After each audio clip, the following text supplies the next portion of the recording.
ಎಲ್ರಿಗೂ ನಮಸ್ಕಾರ. ನಾನು Rohit Desai, cofounder of JB Experts. ಈ ವಿಡಿಯೋದಲ್ಲಿ ನಾವು ಡಿಸ್ಕಸ್ ಮಾಡೋಣ FATE ಫ್ರೇಮ್ವರ್ಕ್ ಬಗ್ಗೆ. ಸೊ ಈ ಫ್ರೇಮ್ವರ್ಕ್ ಅಂದರೆ ಏನು, ಅಥವಾ ಈ ಫ್ರೇಮ್ವರ್ಕಿಂದ ಏನಾಗುತ್ತೆ, ಪ್ರತಿಯೊಂದನ್ನು ಡಿಸ್ಕಸ್ ಮಾಡೋಣ. ಸೊ ಇವತ್ತಿನ ಟೈಮಲ್ಲಿ ನಾವು ಆ್ಯಸ್ ಅ ಎಕ್ಸ್ಪೋರ್ಟರ್ ಅಥವಾ ಮ್ಯಾನುಫ್ಯಾಕ್ಚರ್ ಏನೇ ಇರ್ಬೋದು, ಸೊ ನಾವೇನು ಅಂದ್ಕೊಳ್ತೇವೆ, ಸರ್ ನಮ್ಮ ಹತ್ರ ಪ್ರಾಡಕ್ಟ್ ಒಳ್ಳೇದಾಗ್ಬಿಟ್ಟಿದೆ, ನನಗೆ ಬಾಯರ್ಸ್ ಬರ್ತಾರೆ. ಇಲ್ಲ, ನಿಮಗೆ ಎಷ್ಟು ಎಫರ್ಟು ಪ್ರಾಡಕ್ಟ್ ಡೆವಲಪ್ಮೆಂಟಲ್ಲಿ ಹಾಕಿದ್ದೀರೋ ಅಷ್ಟೇ ಎಫರ್ಟ್ನ ನೀವು ಕರೆಕ್ಟಾಗಿರೋ ಬಾಯರ್ಸ್ಗಳನ್ನ ಹುಡ್ಕಕ್ಕೆ ಬೇಕಾಗತ್ತೆ. ಇಲ್ಲದೆ ಹೋದರೆ ಏನಾಗುತ್ತೆ, ನಿಮ್ಮ ಪ್ರಾಡಕ್ಟ್ಸ್ ತುಂಬ ಒಳ್ಳೆಯದು, ಮನೇಲಿ ಇಟ್ಕೊಂಡು ಕೂತ್ಕೊಳ್ತೀರ. ಆಚೆ ಮಾರಕ್ಕೆ, ಜನಕ್ಕೆ ಹೋಗ್ಬಿಟ್ಟು ತಿಳಿಸೋಕ್ಕೆ ನಿಮಗೆ ಎಫರ್ಟ್ ಬೇಕಾಗತ್ತೆ. ಸೊ ಅದಕ್ಕೆ ಈ ಫ್ರೇಮ್ವರ್ಕ್ ಇರೋದು. ಒಂದು, ಡೇಟಾಗಳನ್ನ ಫೈಂಡ್ ಮಾಡಿ. ನಿಮ್ಮ ಬಾಯರ್ ಡೇಟಾಗಳು ಏನಿದೆ, ಅದು ಎಲ್ಲಿಂದಾದರೂ ತೊಗೊಳ್ಬೋದು, ಅದನ್ನು ನೀವು ಡೇಟಾಗಳನ್ನ ಫೈಂಡ್ ಮಾಡ್ಕೊಳ್ಳಿ. ಸೊ JB Experts ಹೆಲ್ಪ್ ಬೇಕಾ, ಎಲ್ಲ ಸಪೋರ್ಟು ಸಿಗುತ್ತೆ. ಬಾಯರ್ಸ್ ಡೇಟಾ ಬೇಕಾ, ಅದು ಸಿಗುತ್ತೆ. ಗೈಡೆನ್ಸ್ ಬೇಕಾ, ಅದು ಸಿಗುತ್ತೆ. ಪ್ರತಿಯೊಂದು ಇದೆ. ಬಟ್ ಇವಾಗ ಮೇನ್ ಆಗಿ ನೀವು ಡೇಟಾಗಳನ್ನ ಎಲ್ಲಿಂದ ತೊಗೊಳ್ತೀರಾ? ಟ್ರೇಡ್ ಶೋಸಿಂದ ತೊಗೊಳ್ಬೋದು, ಕಸ್ಟಮ್ ರಿಪೋರ್ಟ್ಸ್ ಇರುತ್ತೆ, ಶಿಪ್ಪಿಂಗ್ ಡೇಟಾಸ್ ಇರುತ್ತೆ, ಬೇರೆ ಬೇರೆ ಪಾಯಿಂಟ್ಸ್ಗಳಿದೆ, ಅಲ್ಲಿಂದ ಹೋಗ್ಬಿಟ್ಟು ಡೇಟಾಗಳನ್ನ ತೊಗೊಳ್ಬೋದು. ಆದರೆ ಈ ಡೇಟಾಗಳು ಎಲ್ಲದನ್ನು ತೊಗೊಂಡ ಮೇಲೆ ನೀವು ಏನು ಮಾಡ್ತೀರಾ ಅದ್ರ ಮೇಲೆ ನಿಮ್ಮ ಡಿಪೆಂಡ್ ಆಗುತ್ತೆ. ಸೊ ಇವಾಗ ನಾವು ನಮ್ಮ ಇರೋ ಸಿಸ್ಟಮಲ್ಲಿ ನಾವೇನು ಮಾಡ್ತೇವೆ, ಕಂಟ್ರಿ ವೈಸು ಯಾವುದು ನಿಮ್ಮ ಬೆಸ್ಟ್ ಮಾರ್ಕೆಟ್ ಇದೆ, ಅಲ್ಲಿ ಯಾವ ಥರದ ಇಂಡಸ್ಟ್ರಿಗಳಿದೆ, ಯಾವ ಥರದ ಡಿಸ್ಟ್ರಿಬ್ಯೂಟರ್ಸು ಅಥವಾ ಸೆಲ್ಲರ್ಸು, ರೀಟೇಲರ್ಸು, ಅಥವಾ ಯಾವ ಥರ ಜನ ನಿಮ್ಮ ಪ್ರಾಡಕ್ಟ್ನ ಪರ್ಚೇಸ್ ಮಾಡ್ತಾರೆ, ಅಥವಾ ಯಾರ ಜೊತೆ ನೀವು ಕೆಲಸ ಮಾಡಿದರೆ ನಿಮಗೆ ಹೆಚ್ಚಿಗೆ ಲಾಭ ಇದೆ. ಇವಾಗ ಪ್ರಾಡಕ್ಟ್ ಅಂತ ಎಲ್ಲರೂ ಪರ್ಚೇಸ್ ಮಾಡ್ತಾರೆ, ಸ್ಕೂಲ್ಗಳು ಪರ್ಚೇಸ್ ಮಾಡ್ತಾರೆ, ಕಾಲೇಜ್ಗಳು ಪರ್ಚೇಸ್ ಮಾಡ್ತಾರೆ, ಸ್ಟೇಷನರಿ ಐಟಮ್ ಅಂದ್ಕೊಳ್ಳೋಣ. ಇವಾಗ ನಾನೊಂದು ಬುಕ್ ಮ್ಯಾನುಫ್ಯಾಕ್ಚರ್ ಮಾಡ್ತಾ ಇದ್ದೇನೆ. ಇವಾಗ ನಾನು ಬುಕ್ ಮ್ಯಾನುಫ್ಯಾಕ್ಚರಿಂಗಿಗೆ ನನ್ನ ಬುಕ್ಗಳು ಎಲ್ಲರೂ ತೊಗೊಳ್ತಾರೆ, ಬುಕ್ಗಳು ಎಲ್ಲರಿಗೂ ಅವಶ್ಯಕತೆ ಇದೆ. ಬಟ್ ನನಗೆ ಬೇಕಾಗಿರೋ ದುಡ್ಡು ಅಥವಾ ನನಗೆ ಬೇಕಾಗಿರೋ ವಾಲ್ಯೂಮ್ನ ಯಾರು ಕೊಡ್ತಾರೆ? ಡಿಸ್ಟ್ರಿಬ್ಯೂಟರ್ಸ್. ಇವಾಗ ಸ್ಕೂಲ್ ಕಾಲೇಜಸ್ಗಳಲ್ಲೂ ಬುಕ್ಗಳು ಡಿಸ್ಟ್ರಿಬ್ಯೂಟ್ ಆಗುತ್ತೆ. ಹಾಗಂತ ಹೇಳಿ ನಾನು ಸ್ಕೂಲ್ ಕಾಲೇಜ್ಗಳಿಗೆ ಹೋದರೆ ಅವ್ರು ಕೇಳೋ ವಾಲ್ಯೂಮು 5,000 ಬುಕ್ಕು, 3,000 ಬುಕ್ಕು, 2,000 ಬುಕ್ಕು, ಅಥವಾ 1,000 ಬುಕ್ಕು. ಅವ್ರು ಸ್ಟೂಡೆಂಟ್ಸ್ ಎಷ್ಟು ಇರ್ತಾರೋ ಅಷ್ಟು ಬುಕ್ ಹೇಳ್ತಾರೆ. ಸೊ ಅಷ್ಟು ಬುಕ್ಗಳಲ್ಲಿ ನಮಗೆ ಪೆಟ್ಟಾಗೋದೆಷ್ಟು? ನಮಗೆ ಆ ವಾಲ್ಯೂಮು ಬರಲ್ಲ, ಆ ಮಾರ್ಜಿನ್ನು ಸ್ವಲ್ಪ ಏನೋ ಹೆಚ್ಚು ಕಡಿಮೆ ಬಂದರೂ ಕೂಡ ನಮಗದು ವರ್ಕೌಟ್ ಆಗಲ್ಲ. ಅದಕ್ಕೆ ನಾವೇನು ಮಾಡ್ತೇವೆ, ಸ್ಕೂಲ್ಗಳಿಗೆ ಯಾರು ಸಪ್ಲೈ ಮಾಡ್ತಾರೆ ಆ ಡಿಸ್ಟ್ರಿಬ್ಯೂಟರ್ನ ನಾವು ಹಿಡ್ಕೊಳ್ತೇವೆ. ಅವನ ಅಂಡರಲ್ಲಿ ಎಷ್ಟು ಸ್ಕೂಲ್ಗಳಿದೆ? ಈಗ ಸ್ಕೂಲ್ಗೆ ಅಪ್ರೋಚ್ ಮಾಡಿದರೆ ಒಂದು ಸ್ಕೂಲ್ ಇದೆ, ಬಟ್ ಅವನು ಡಿಸ್ಟ್ರಿಬ್ಯೂಟರ್ ಮಾಡೋನು ಒಂದು 50 ಸ್ಕೂಲ್ಗಳಿಗೆ ಮಾಡ್ತಾನೆ. ಅವನ ಹತ್ರ ವಾಲ್ಯೂಮ್ ಎಷ್ಟಿದೆ? ಓಕೆ, ಇಲ್ಲ ಅವನು ಡಿಸ್ಟ್ರಿಬ್ಯೂಟರು ಸ್ವಲ್ಪ ಕಡಿಮೆ ವಾಲ್ಯೂಮ್ ಇದೆ, ಬೇಡ, ನಾವು ಅವನಿಗೆ ಯಾರು ಸಪ್ಲೈ ಮಾಡ್ತಾರೆ ಅವ್ರನ್ನ ಹಿಡ್ಕೊಳ್ಳೋಣ. ಸ್ಟಾಕಿಸ್ಟ್ ಅಂತ ಏನಿರ್ತಾರೆ ಅವ್ರನ್ನ ಹಿಡ್ಕೊಳ್ಳೋಣ. ಅವ್ರ ಹತ್ರ ಮಿನಿಮಮ್ ಒಂದು 1,000 ಮೇಲೆ ಡಿಸ್ಟ್ರಿಬ್ಯೂಟರ್ಸ್ ಇರ್ತಾರೆ. ಆ 1,000 ಡಿಸ್ಟ್ರಿಬ್ಯೂಟರ್ ಹತ್ರ ಒಂದು 5 ಸ್ಕೂಲ್ ಆದರೂ ಇದ್ದೇ ಇರೋದು. ಅವಾಗ ನಿಮಗೆ ಬೇಕಾಗಿರೋ ವಾಲ್ಯೂಮು, ಕಂಟೈನರ್ ಗಟ್ಟಲೆ ಏನು ವಾಲ್ಯೂಮ್ ಬೇಕೋ ಅದು ಅವನು ಸ್ಟಾಕಿಸ್ಟ್ ಹತ್ರನೇ ಸಿಗುತ್ತೆ. ಹೋಲ್ಸೇಲರ್ಸ್ ಅಂತ ಏನು ಹೇಳ್ತವೆ ಅವ್ರ ಹತ್ರ. ಸೊ ಅವರಿಗೆ ನೀವು ಸಪ್ಲೈ ಮಾಡಿದರೆ ನಿಮಗೆ ಒಳ್ಳೆ ಕ್ವಾಂಟಿಟಿನೂ ಸಿಗುತ್ತೆ, ಮಾರ್ಜಿನ್ಗಳು ಸ್ವಲ್ಪ ಸಿಗುತ್ತೆ. ಅದನ್ನು ಬಿಟ್ಟು ನೀವು ಸ್ಕೂಲ್ಗಳಿಗೆ ಹೋದರೆ ಚಿಕ್ಕ ವಾಲ್ಯೂಮು, ಏನು ಯೂಸ್ ಇಲ್ಲ. ಈ ನಡುವೆ ಯಾರೋ ಡಿಸ್ಟ್ರಿಬ್ಯೂಟರ್ಗೆ ಮಾತಾಡಿದರೆ ವಾಲ್ಯೂಮು ಸ್ವಲ್ಪ ಸಿಗ್ಬೋದೇನೋ, ಬಟ್ ಮಾರ್ಜಿನ್ಸ್ಗಳು ಅಥವಾ ಅಷ್ಟು ದೊಡ್ಡ ಕ್ವಾಂಟಿಟಿ ಅವ್ರು ಪರ್ಚೇಸ್ ಮಾಡಲ್ಲ, ಅದರಲ್ಲೂ ಕೂಡ ಕ್ರೆಡಿಟ್ ಹೋಗುತ್ತೆ. ಸೊ ಇದನ್ನೆಲ್ಲ ನೀವು ನೋಡಿದರೆ ನಿಮಗೆ ಯಾವ ಪ್ರೊಫೈಲ್ ಮ್ಯಾಚ್ ಆಗುತ್ತೆ ಅದನ್ನು ನೋಡಿಕೊಂಡು ಅದರ ಅಕಾರ್ಡಿಂಗ್ಲಿ ನೀವು ಪ್ಲ್ಯಾನ್ ಮಾಡಬೇಕು. ಇಲ್ಲ ಅಂದರೆ ಎಲ್ಲವೂ ವೇಸ್ಟ್ ಆಗುತ್ತೆ. ಓಕೆ, ಸೊ ಇವಾಗ ನಾನೇನು ಮಾಡ್ತೇನೆ, ಈ ಥರ ಯಾರ್ಯಾರು ಸ್ಟಾಕಿಸ್ಟು, ಹೋಲ್ಸೇಲರ್ಸ್ ಇದ್ದಾರೋ ಆ ದೇಶದಲ್ಲಿ ಅವ್ರದ್ದೆಲ್ಲ ಡೇಟಾಸ್ಗಳನ್ನ ನಾನು ತೆಗೆದುಕೊಳ್ತೇನೆ. ಅದು ಇಂಡಿಯನ್ ಎಂಬಸಿಯಿಂದ ಇರ್ಬೋದು, ಬೇರೆ ಎಲ್ಲಿಂದಾದರೂ ಇರ್ಬೋದು, ಯಾವುದೋ ಟ್ರೇಡ್ ಶೋ ಇಂದಾದ್ರೂ ಇರ್ಬೋದು, ಎಲ್ಲ ಕಡೆಯಿಂದ ನಾನು ತೊಗೊಳ್ತೇನೆ. ಆ ಡೇಟಾಗಳನ್ನ ನಾನು ಏನು ಮಾಡ್ತೇನೆ, ಅವ್ರ ಡೇಟಾಗಳನ್ನ ನಾನು ಎನ್ರಿಚ್ ಮಾಡ್ತೇನೆ. ಎನ್ರಿಚ್ ಅಂದರೆ ಏನು? ಅವರ ಫೋನ್ ನಂಬರ್ ಹುಡ್ಕೋದು, ಅವ್ರ ಇಮೇಲ್ ID ಹುಡ್ಕೊಳ್ಳೋದು, ಅವರ ಡಿಸಿಷನ್ ಮೇಕರ್ ಯಾರಿದ್ದಾರೆ ಹುಡ್ಕೊಳ್ಳೋದು, ಅವ್ರ ಓನರ್ ಯಾರಿದ್ದಾರೆ ಹುಡ್ಕೊಳ್ಳೋದು, ಅಥವಾ ಅವರಲ್ಲಿ ಪರ್ಚೇಸ್ ಡಿಪಾರ್ಟ್ಮೆಂಟ್ ಇದ್ದರೆ ಪರ್ಚೇಸ್ ಡಿಪಾರ್ಟ್ಮೆಂಟ್ ಹುಡ್ಕೊಳ್ಳೋದು.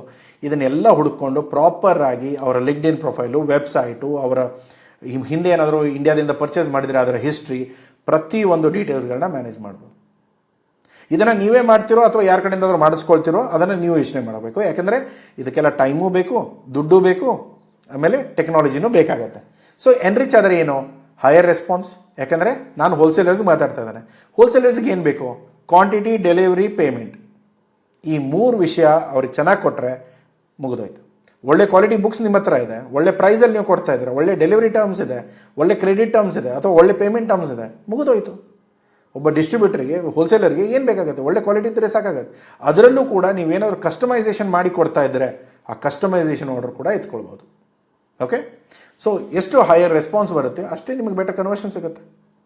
ಯಾರ ಜೊತೆ ಎಷ್ಟು ಚೆನ್ನಾಗಿ ಮಾತಾಡ್ತಿರೋ ಅವ್ರ ಕಡೆಯಿಂದ ಹೆಚ್ಚಿಗೆ ಬಿಸ್ನೆಸ್ ಸಿಗೋ ಚಾನ್ಸಸ್ ಇದೆ. ಯಾರ ಜೊತೆ ಮಾತಾಡೇ ಇಲ್ಲ ಅವ್ರ ಜೊತೆ ಏನು ಬಿಸ್ನೆಸ್ ಸಿಗುತ್ತೆ ನಿಮಗೆ? ಸೊ ಈ ಥರದ ವಿಷಯಗಳನ್ನ ನೀವು ಯೋಚನೆ ಮಾಡಿ. ನೆಕ್ಸ್ಟ್ ಬರೋದು ಟ್ರಾನ್ಸ್ಫಾರ್ಮ್ ಡೇಟಾ. ಒಂದು ಸಾರಿ ಇಲ್ಲಿ ನಾ ಏನು FATE ಅಂತ ಏನು ಹೇಳ್ತಾ ಇದೆ, ಫಸ್ಟ್ F ಅಲ್ಲಿ ಫೈಂಡ್ ಡೇಟಾ, E ಅಲ್ಲಿ ಎನ್ರಿಚ್, T ಅಲ್ಲಿ ಟ್ರಾನ್ಸ್ಫಾರ್ಮ್ ಡೇಟಾ. ಈ ಡೇಟಾ ಬಂದ ತಕ್ಷಣ ನಾವೇನು ಮಾಡ್ತೇವೆ, ಸರ್ ಇದೆಲ್ಲ ಡೇಟಾ ನಾವು ಕಲೆಕ್ಟ್ ಮಾಡ್ಕೊಂಡ್ವಿ, ಅದನ್ನು ಚೆಕ್ ಮಾಡಿ. ಆ ಇಮೇಲ್ಗಳು ಕ್ಲೀನ್ ಆಗಬೇಕು. ಯಾಕೆಂದರೆ ತುಂಬ ಕಂಪ್ನೀಸ್ಗಳು ಆಲ್ಮೋಸ್ಟ್ ಸತ್ತೋಗಿರುತ್ತೆ. ಆ ಇಮೇಲ್ಸ್ಗಳು ಆನ್ಲೈನಲ್ಲಿ ಸಿಗುತ್ತೆ. ಬಟ್ ಆ ಇಮೇಲ್ಗಳು ಸತ್ತೋಗಿರೋದ್ರಿಂದ ನಿಮಗೆ ಈಗ ಸತ್ತೋರು ಯಾರಾದರೂ ಉತ್ತರ ಕೊಡ್ತಾರಾ? ಇಲ್ಲ. ಸತ್ತಿರೋ ಇಮೇಲ್ಗಳು ಹೇಗೆ ಉತ್ತರ ಕೊಡೋಕ್ಕಾಗತ್ತೆ ನಿಮಗೆ? ಆಬ್ವಿಯಸ್ಲಿ ಉತ್ತರ ಕೊಡಲ್ಲ. ಆದರೆ ನೀವು ಹಾಕಿರೋ ಎಫರ್ಟ್ಗಳು ಏನಾಗುತ್ತೆ ಅಲ್ಲಿ ಶೂನ್ಯ. ಅಲ್ಲಿಂದ ಏನೂ ರೆಸ್ಪಾನ್ಸ್ ಬರೋಲ್ಲ, ಅಲ್ಲಿಂದ ನಿಮಗೇನು ಬಿಸ್ನೆಸ್ ಬರೋದು ಇಲ್ಲ. ಸೊ ಎಲ್ಲ ವೇಸ್ಟ್ ಆಗುತ್ತೆ. ಅದ್ರ ಬದಲು ಪ್ರಾಪರಾಗಿ ಡೇಟಾಗಳನ್ನ ಕ್ಲೀನ್ ಮಾಡ್ಕೊಳ್ಳಿ, ಪ್ರಾಪರಾಗಿ ಫಾರ್ಮೇಟಲ್ಲಿ ಇಟ್ಕೊಳ್ಳಿ, ಡೂಪ್ಲಿಕೇಟ್ ಇರೋದನ್ನು ತೆಗೆದು ಹಾಕಿ. ಎಲ್ಲ ಕಸಗಳನ್ನ ಇಟ್ಕೊಂಡ್ಬಿಟ್ಟು ನನ್ನ ಹತ್ರ ಡೇಟಾ ಇದೆ ಅಂದರೆ ಅದರಿಂದ ಬಿಸ್ನೆಸ್ ಬರಲ್ಲ. ಅದನ್ನು ಅರ್ಥ ಮಾಡ್ಕೊಳ್ಳಿ. ಎಲ್ಲ ಡೇಟಾಗಳನ್ನ ಡುಪ್ಲಿಕೇಶನ್ಸ್ ತೆಗೆದು ಪ್ರಾಪರಾಗಿ ಫಿಲ್ಟರ್ ಮಾಡಿ ಅದನ್ನೆಲ್ಲ ನೋಡಿಕೊಂಡು ಪರ್ಸ್ನಲೈಸ್ಡ್ ಮೆಸೇಜ್ಗಳನ್ನ ಜನ್ರೇಟ್ ಮಾಡಿಕೊಂಡು ಅವ್ರಿಗೆ ಏನು ತೊಂದರೆಗಳಿದೆ. ಈ ಹೋಲ್ಸೇಲರ್ಸ್ ಇದ್ದಾರೆ, ಎಲ್ಲರೂ ಹೋಲ್ಸೇಲರ್ಸ್ ಇದ್ದಾರೆ ಅಥವಾ ಬೇರೆ ಯಾರಾದರೂ ಇದ್ದಾರೆ. ಹೋಲ್ಸೇಲರ್ಸ್ ಇದ್ದರೆ ಹೋಲ್ಸೇಲರ್ಗಳಿಗೆ ಏನೇನು ತೊಂದರೆಗಳಾಗ್ಬೋದು ಅದರ ಬಗ್ಗೆ ಒಂದೊಂದು ಇಮೇಲ್ ಬರಿತಾ ಇರಿ. ಪ್ರತಿ ಸರಿ ಆರ್ಡರ್ ಕೇಳೋಗಿಲ್ಲ, ಅವ್ರಿಗೆ ನಾಲೆಜ್ಗೆ ನಿಮ್ಮ ಮಾರ್ಜಿನ್ ಹೇಗೆ ಹೆಚ್ಚಿಗೆ ಮಾಡಬೇಕು ತಗೊಳ್ಳಿ, ಒಂದು ಆರ್ಟಿಕಲ್ ಓದಿ. ಅದು ನಿಮಗೆ ಗೊತ್ತಾಯಿತು, ಅದು ನಿಮಗೆ ಗೊತ್ತಿದ್ದರೆ ಅದನ್ನೆಲ್ಲವನ್ನು ಎಜುಕೇಟ್ ಮಾಡ್ತಾ ಹೋಗ್ಬೋದು.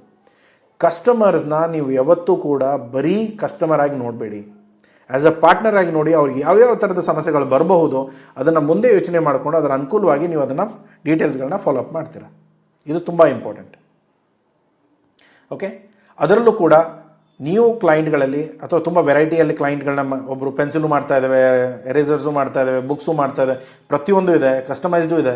ಸೊ ಆ ಥರ ಇದ್ದಾಗ ಆ ಥರದ ಪ್ರಾಡಕ್ಟ್ಗಳನ್ನ ತೊಗೊಳ್ಳೋ ಜನ ಯಾರ್ಯಾರಿದ್ದಾರೆ ನಿಮ್ಮ ಬಾಯರ್ಸ್ ಲಿಸ್ಟಲ್ಲೇ ಅವ್ರನ್ನ ಸ್ಟ್ರಕ್ಚರ್ ಮಾಡಬೇಕು, ಸೆಗ್ಮೆಂಟ್ ಹಾಕಬೇಕು. ಅದು ನಿಮ್ಮ CRM ಅಲ್ಲಿ ಮಾತ್ರ ಆಗುತ್ತೆ. ಎಕ್ಸೆಲ್ ಶೀಟಲ್ಲಿ ಕೂತ್ಕೊಂಡು ಸರ್ ನಾನು ಬಾಯರ್ ಜೊತೆ ಮಾತಾಡಿದೆ, ನನಗೆ ಗೊತ್ತಿಲ್ಲ ಆ ಬಾಯರ್ ನಂಬರ್ ಎಲ್ಲೋ ಮಿಸ್ ಆಗಿದೆ, ಹೋಯ್ತು ಬಿಸ್ನೆಸ್. ಕಷ್ಟದಿಂದ ಸಿಕ್ಕಿರೋದನ್ನು ನೀವು ಹಾಗೆ ಬಿಟ್ಕೊಳ್ತಾ ಹೋಗ್ಬಿಟ್ರೆ ಕಷ್ಟ ಆಗುತ್ತೆ.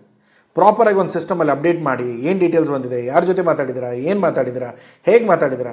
ಇವತ್ತು ನನ್ನ ಟೀಮಲ್ಲಿ ಬಂದಿರೋ ಕಾಲ್ಗಳು ಯಾವತ್ತು ಬಂದಿದೆ, ಎಷ್ಟು ಸರಿ ಬಂದಿದೆ, ಅವ್ರದ್ದು ಏನೇನು ಪೇನ್ ಪಾಯಿಂಟ್ಸ್ಗಳಿತ್ತು ಅದನ್ನೆಲ್ಲವನ್ನೂ ನಾವು ಡಿಸ್ಕಸ್ ಮಾಡಿದ್ದೇವೆ. ಇದನ್ನು ನೀವು ಪ್ರಾಪರಾಗಿ ಅರ್ಥ ಮಾಡ್ಕೋಬೇಕು. ಇಲ್ಲದೆ ಹೋದರೆ ಎಲ್ಲವೂ ಕಷ್ಟ ಇದೆ. ಓಕೆ,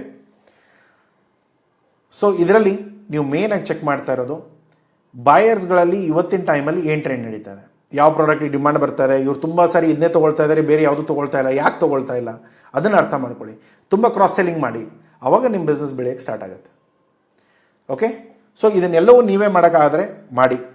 ಓಕೆ, ಅದನ್ನು ನೀವು ಒಂದ್ಸರಿ ಡೇಟಾಸ್ಗಳೆಲ್ಲ ಬಂತು ಅಂದರೆ ಅದನ್ನು CRMಗೆ ಹಾಕಿ. ಝೋಹೋ ಇರ್ಬೋದು, ಓಡೋ ಇರ್ಬೋದು, ಹಬ್ಸ್ಪಾಟ್ ಇರ್ಬೋದು, ಇನ್ನೂ 1000 ಟೂಲ್ಸ್ಗಳಿದೆ. ಯಾವುದಾದ್ರೂ ಯೂಸ್ ಮಾಡ್ಕೊಳ್ಳಿ. ನಾವು ಯೂಸ್ ಮಾಡೋ ಸೇಲ್ಸ್ ಫೋರ್ಸು ತುಂಬ ಕಾಸ್ಟ್ಲಿ ಇದೆ, ನೋಡ್ಕೊಳ್ಳಿ, ನಿಮ್ಗೆ ಯೂಸ್ ಆಗ್ತಾಯಿದ್ರೆ ತೊಗೊಳ್ಳಿ. ಸೊ ಇಮೇಲ್ ಕ್ಯಾಂಪೇನಿಗೆ ಮೇಲ್ ಚಿಂಪ್ ಇರ್ಬೋದು, ಬ್ರೇವೋ ಇರ್ಬೋದು, ಅಥವಾ ಮೇಲ್ ಐಟರ್ ಇರ್ಬೋದು, ಅಥವಾ ವಾಟ್ಸಪ್ಪಿಗೆ ತುಂಬ ಥರದ ಟೂಲ್ಸ್ಗಳಿದೆ, ವಾಟ್ಸಪ್ ಯೂಸ್ ಮಾಡಿ. ಅಥವಾ ನೀವು ವಾಟ್ಸಪ್ ಡೈರೆಕ್ಟ್ಲಿ ಮಾಡೋದಿದ್ದರೆ ಡೈರೆಕ್ಟ್ ಮಾಡ್ಬೋದು, ಆದರೆ ಬ್ಲಾಕ್ ಆಗೋ ಚಾನ್ಸಸ್ ಇರುತ್ತೆ, ಸ್ವಲ್ಪ ನೋಡ್ಕೊಂಡು ಮಾಡಿ. ಲಿಂಕ್ಡಿನ್ ಡೈರೆಕ್ಟ್ ಕನೆಕ್ಷನ್ಸ್ ಕಳಿಸ್ಬೋದು, ಲಿಂಕ್ಡಿನಲ್ಲಿ ಪ್ರೀಮಿಯಮ್ ಬರುತ್ತೆ, ಅದನ್ನು ಕೂಡ ಯೂಸ್ ಮಾಡ್ಕೊಳ್ಳಿ. ಸೊ ಗೂಗಲ್ ಶೀಟ್ಸ್ಗಳಲ್ಲಿ, ಎಕ್ಸೆಲ್ಗಳಲ್ಲಿ ಸೊ ಯೂಸ್ ಮಾಡಿಕೊಂಡು ನಿಮ್ಮ ಟೀಮ್ ನಡುವೆ ಕೋಆರ್ಡಿನೇಟ್ ಮಾಡಿಕೊಂಡು ಮಾಡ್ಬೋದು. ಸೊ ಇದನ್ನೆಲ್ಲ ಮಾಡಿದ್ರೆ ನಿಮಗೆ ಒಂದು ಲೀಡು ಫಾಸ್ಟಾಗಿ ಸ್ಮೂತಾಗಿ ಸಿಗುತ್ತೆ. ಇಲ್ಲ ಸರ್ ಇದೆಲ್ಲ ನಾನು ಮಾಡ್ಕೊಳಕ್ಕೆ ಆಗ್ತಾ ಇಲ್ಲ, ನಾನು ಮ್ಯಾನುಫ್ಯಾಕ್ಚರಿಂಗಲ್ಲೇ ನನಗೆ ಇಡೀ ದಿನ ಹೋಗ್ಬಿಡುತ್ತೆ, ನಾನು ಬಿಸ್ನೆಸ್ ಹೇಗೆ ಡೆವಲಪ್ ಮಾಡಲಿ? JB ಎಕ್ಸ್ಪರ್ಟ್ಸ್ ಇದೆ, ನೀವೇನು ತೊಂದರೆ ತೊಗೊಳ್ಳೋ ಅವಶ್ಯಕತೆ ಇಲ್ಲ. ಡಿಸ್ಕ್ರಿಪ್ಷನ್ ಕೊಟ್ಟಿರೋ ನಂಬರಿಗೆ ಕಾಲ್ ಮಾಡಿ, ಏನೇನು ಸರ್ವಿಸ್ ಇದೆ, ಹೇಗಿದೆ, ಏನು ಪ್ರೈಸಲ್ಲಿ ಬರ್ತಾ ಇದೆ ಅರ್ಥ ಮಾಡ್ಕೊಳ್ಳಿ. ನಿಮಗೆ ವರ್ಕೌಟ್ ಆದರೆ ಜೊತೆಗೆ ಸೇರ್ಕೊಂಡು ಕೆಲಸ ಮಾಡೋಣ. ಈ ಎಲ್ಲ ಕೆಲಸಗಳನ್ನ ನಿಮಗೆ ಮಾಡಿಕೊಡ್ತೇವೆ, ನಿಮ್ಮ ಬಿಸ್ನೆಸ್ಗಳು ಕರೆಕ್ಟಾಗಿ ಬೆಳೆಯುತ್ತೆ. ಸೊ ಕರೆಕ್ಟಾಗಿ ಹೇಗಾಗತ್ತೆ? ಸೊ ಇವಾಗ ನಮ್ಮ ಹತ್ರ ಈ ಲಿಸ್ಟ್ ಇದೆ, ಯಾವ ಪ್ರಾಡಕ್ಟ್ ಅಂತ ಹೇಳಲ್ಲ, ಬಟ್ ಈ ಲಿಸ್ಟ್ ಇದೆ. ಓಕೆ, ಈ ಲಿಸ್ಟ್ ಸಿಕ್ಕ ತಕ್ಷಣ ನಾವೇನು ಮಾಡ್ತೇವೆ, ಈ ಲಿಸ್ಟ್ಗೆ ಅದರ ಬೇಕಾಗಿರೋ ವೆಬ್ಸೈಟ್ಗಳನ್ನ ಸರ್ಚ್ ಮಾಡ್ತೇವೆ. ವೆಬ್ಸೈಟ್ಗಳು ಸಿಗ್ತಾ ಅದರ ನೆಕ್ಸ್ಟ್ ಬರೋದು ಇಮೇಲ್ಸ್. ಒಂದು 14 ಪಾಯಿಂಟ್ಗಳಲ್ಲಿ ಅವರ ಇಮೇಲ್ಸ್ಗಳನ್ನ ನಾವು ಸರ್ಚ್ ಮಾಡ್ತೇವೆ.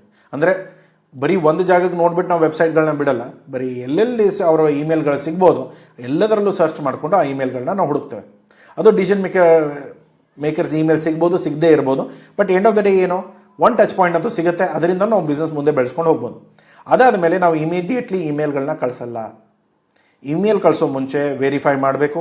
ಇಮೇಲ್ಸ್ಗಳನ್ನ ವೆರಿಫೈ ಮಾಡ್ಕೊಂಡ್ಮೇಲೆ ಬೌನ್ಸ್ ರೇಟ್ ಚೆಕ್ ಮಾಡೋದು, ಪ್ಲಸ್ ಅದಕ್ಕೆ ನಾವು ನಮ್ಮ ಕಳಿಸೋ ಇಮೇಲ್ ID ಅಥರೈಸೇಷನ್ ಎಷ್ಟಿದೆ ಅಥವಾ ರೆಪ್ಯುಟೇಷನ್ ಹೇಗಿದೆ ಅದನ್ನು ಚೆಕ್ ಮಾಡಿಕೊಂಡು ನಾವು ಮುಂದೆ ಕಳಿಸ್ತೇವೆ. ಇಲ್ಲದೆ ಹೋದರೆ ಇಮೇಲ್ಸ್ಗಳು ಅವರ ಸ್ಪ್ಯಾಮ್ ಫೋಲ್ಡರ್ಗಾದರೂ ಹೋಗುತ್ತೆ, ಇಲ್ಲದೆ ಹೋದರೆ ಅವ್ರಿಗೆ ಇಮೇಲ್ಗಳೇ ಹೋಗಲ್ಲ. ಸೊ ಇದು ಕೂಡ ತುಂಬ ಇಂಪಾರ್ಟೆಂಟ್ ಇರುತ್ತೆ. ತುಂಬ ಜನ ಏನು ಮಾಡ್ತಾರೆ, ಇಮೇಲ್ ಸಿಕ್ಕಿದೆ ಇಮೇಲ್ನ ಕಳಿಸ್ಬಿಡ್ತಾರೆ, ಬಟ್ ಇಮೇಲ್ ಕಳಿಸಿದ್ಮೇಲೆ ಅದು ಅವ್ರಿಗೆ ಇಮೇಲ್ ಮುಟ್ಟಿದೆಯೋ ಇಲ್ವೋ, ಹೇಗೋ ಏನೋ ಏನೂ ಗೊತ್ತಿಲ್ಲ. ಸೊ ಆ ಥರ ಆದರೆ ನಾರ್ಮಲಿ 99% ನಿಮ್ಮ ಬಿಸ್ನೆಸ್ಗಳು ಇಮೇಲ್ನಿಂದನೇ ಬರುತ್ತೆ ಅಂತ ನೀವು ಅಂದ್ಕೊಂಡಿರ್ತೀರ, ಬಟ್ ಯಾವುದೇ ಥರದ ಬಿಸ್ನೆಸ್ಗಳು ಬರದೇ ಇರೋದ್ರಿಂದ ನಿಮ್ಮ ಈ ಬಿಸ್ನೆಸ್ ಸಿಕ್ಕಾಕೊಳ್ಳುತ್ತೆ.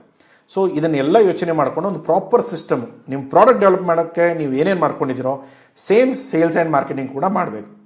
ಇಲ್ಲ ಸರ್ ನಮ್ಗೆ ಮಾಡೋಕ್ಕಾಗ್ತಾ ಇಲ್ಲ, ನಮ್ಮ ಹೆಲ್ಪ್ ತೊಗೊಳ್ಳಿ, ಮಾಡೋಕ್ಕೆ ಸ್ಟಾರ್ಟ್ ಮಾಡಿ. ಇಲ್ಲ ಸರ್ ನೀವೇ ಮಾಡಿಕೊಡಿ, ಅದು ಕೂಡ ಆಪ್ಷನ್ಸ್ ಇದೆ, ಅದನ್ನು ಕೂಡ ತೊಗೊಂಡು ನೀವು ಮಾಡೋಕ್ಕೆ ಸ್ಟಾರ್ಟ್ ಮಾಡ್ಬೋದು. ಓಕೆ, ಸೊ ವಿಡಿಯೋ ಅರ್ಥ ಆಗಿದೆ ಅಂದ್ಕೊಳ್ತೇನೆ. ಏನಾದರೂ ಸಮಸ್ಯೆಗಳಿದ್ದರೆ ಫ್ರೀಯಾಗಿ ಕನ್ಸಲ್ಟೇಷನ್ ಬೇಕಾದರೆ ದಯಮಾಡಿ ಕಮೆಂಟ್ ಬಾಕ್ಸಲ್ಲಿ ನಿಮ್ಮ ಕ್ವೆಶನ್ಗಳನ್ನ ಹಾಕಿ, ಅಥವಾ ಪೇಯ್ಡ್ ಕನ್ಸಲ್ಟೇಷನ್ ಬೇಕಂದರೆ ನಂಬರಿಗೆ ಕಾಲ್ ಮಾಡಿ ಕನ್ಸಲ್ಟೇಷನ್ ಬುಕ್ ಮಾಡ್ಕೊಳ್ಳಿ, ನನ್ನ ಜೊತೆ ಡೈರೆಕ್ಟ್ಲಿ ಮಾತಾಡಿ. ಓಕೆ, ಸಿಗೋಣ ಮುಂದಿನ ವಿಡಿಯೋದಲ್ಲಿ. Thank you so much for watching this. Take care, bye. ಇಷ್ಟ ಆಗಿದ್ರೆ ಲೈಕ್ ಮತ್ತು ಸಬ್ಸ್ಕ್ರೈಬ್ ಮಾಡಿ. ಓಕೆ, ಟೇಕ್ ಕೇರ್, ಬಾಯ್.